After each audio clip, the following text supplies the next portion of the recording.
श्रीमद् भागवतम महापुराण अमृत कथा प्रथम स्कंध अथ चतुर्थोध्याय।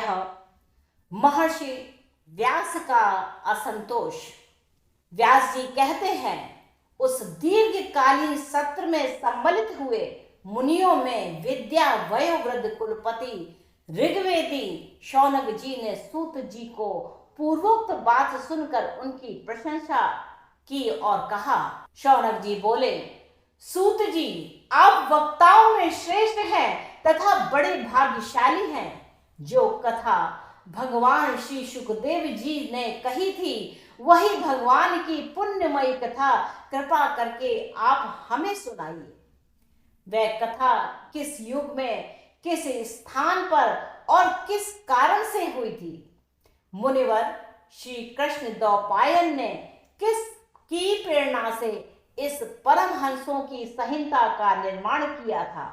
उनके पुत्र सुखदेव जी बड़े योगी, समदर्शी, भेदभाव रहित, संसार निद्रा से जगे हुए एवं निरंतर एकमात्र परमात्मा में ही स्थिर रहते हैं। वे छिपे रहने के कारण मूढ़ से प्रतीत होते हैं। व्यास जी जब संन्यास के लिए वन की ओर जाते हुए अपने पुत्र का पीछा कर रहे थे, उस समय जल में स्नान करने वाली स्त्रियों ने नंगे सुखदेव जी को देखकर तो वस्त्र धारण नहीं किया, परंतु वस्त्र पहने हुए व्यास जी को देखकर लज्जा से कपड़े पहन लिए थे। इस आश्चर्य को देखकर जब व्यास जी ने उन स्त्रियों से इसका कारण पूछा, तब उन्होंने उत्तर दिया कि आपकी दृष्टि में तो अभी स्त्री पुरुष का भेद बना हुआ है, परंतु आपके पुत्र की शुद्ध दृष्टि से यह भेद नहीं है।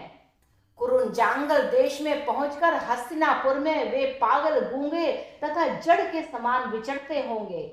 नगर वासियों ने उन्हें कैसे पहचाना?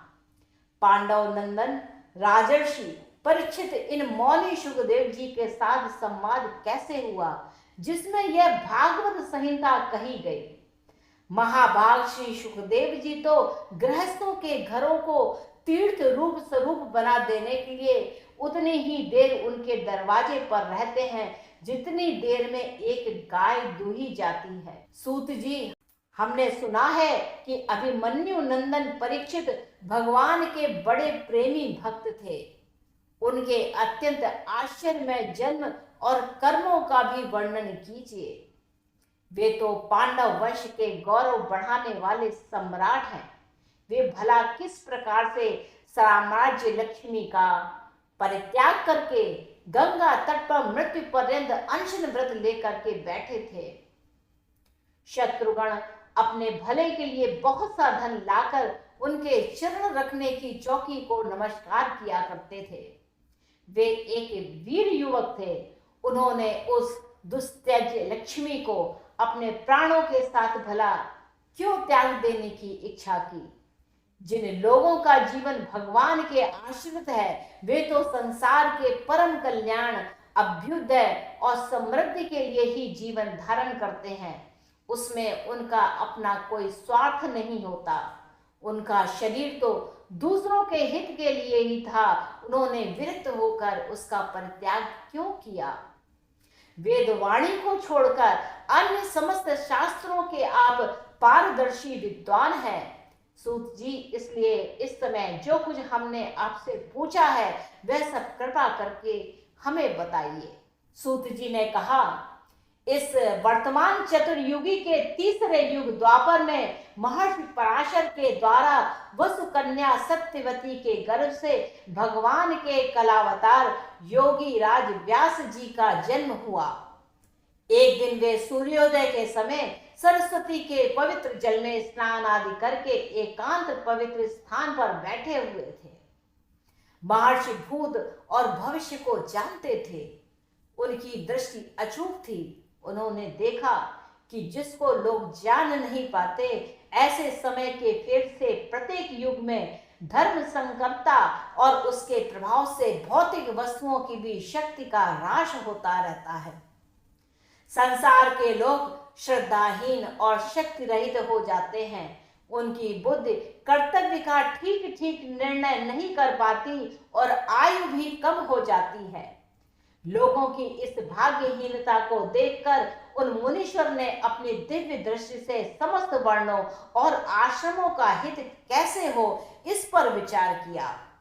उन्होंने सोचा कि वेदोक्त चातुर्होर्त कर्म लोगों का हृदय शुद्ध करने वाला है। इस दृष्टि से यज्ञों का विस्तार करने के लिए उन्होंने एक ही वेद के 4 विभाग कर दिए। व्यास जी के द्वारा ऋग, यजु, साम और अथर्व इन 4 वेदों का उद्धार यानी कि पृथकीकरण हुआ। इतिहास और पुराणों को 5वां वेद कहा जाता है। उनमें से ऋग्वेद के पैल, सामगान के विद्वान जैमिनी एवं यजुर्वेद के एकमात्र स्नातक वैशंपायन हुए। अथर्ववेद में प्रवीण हुए धर्मनंदन सुमंत मुनि हुए। इतिहास और पुराणों के स्नातक मेरे पिता रोमहर्षण थे। इन पूर्वोक्त ऋषियों ने अपनी अपनी शाखा को और भी अनेक भागों में विभक्त कर दिया। इस प्रकार शिष्य, प्रशिष्य और उनके शिष्यों द्वारा वेदों की बहुत सी शाखाएं बन गई। कम समझने वाले पुरुषों पर कृपा करके भगवान वेद व्यास ने इसलिए ऐसा विभाग कर दिया कि जिन जिन लोगों को स्मरण शक्ति नहीं है या कम है वे भी वेदों का धारण कर सके। स्त्री, शूद्र और पतित द्विजाति तीनों ही वेद श्रवण के अधिकारी नहीं हैं। इसलिए वे कल्याणकारी शास्त्रोक्त कर्मों के आचरण में भूल कर बैठते हैं। अगर वह यह भूल ना करें तो वह इस वेद श्रवण के अधिकारी बनते हैं। अब इसके द्वारा उनका भी कल्याण हो जाए, यह सोचकर महामुनि व्यास ने बड़ी कृपा करके महाभारत इतिहास की रचना की।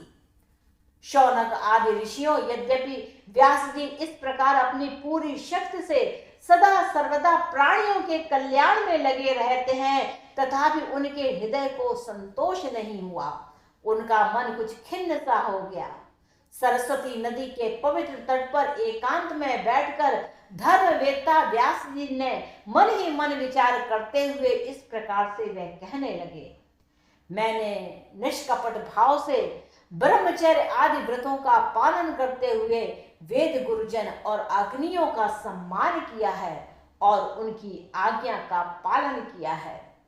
महाभारत की रचना के बहाने मैंने वेद के अर्थ को खोल दिया है, जिससे स्त्री, शूद्र आदि भी अपने अपने धर्म और कर्म का ज्ञान प्राप्त कर लेते हैं। तो जहां पर उन्होंने इस चीज को संकीर्ण किया था, वही इसको पूरी तरीके से खोला है कि सभी स्त्री, पुरुष और शूद्र आदि जितने भी हैं वे अपने धर्म और कर्म के अनुसार इस ज्ञान को प्राप्त कर सकते हैं। यद्यपि मैं ब्रह्म तेज संपन्न एवं समर्थ हूं, तथापि मेरा हृदय कुछ अपूर्ण काम सा जान पड़ता है। अवश्य ही अब तक मैंने भगवान को प्राप्त करने वाले धर्मों का प्रायः निरूपण नहीं किया है। वे ही धर्म परमहंसों का प्रिय है और वे ही भगवान को भी प्रिय है। हो न हो मेरी अपूर्णता का क्या पता यही कारण हो। श्री कृष्ण द्वैपायन व्यास इस प्रकार अपने को अपूर्णता मानकर जब खिन्न हो रहे थे, उसी समय पूर्वोक्त आश्रम पर देवर्षि नारद जी आ पहुंचे। उन्हें आया देखकर व्यास जी तुरंत खड़े हो गए।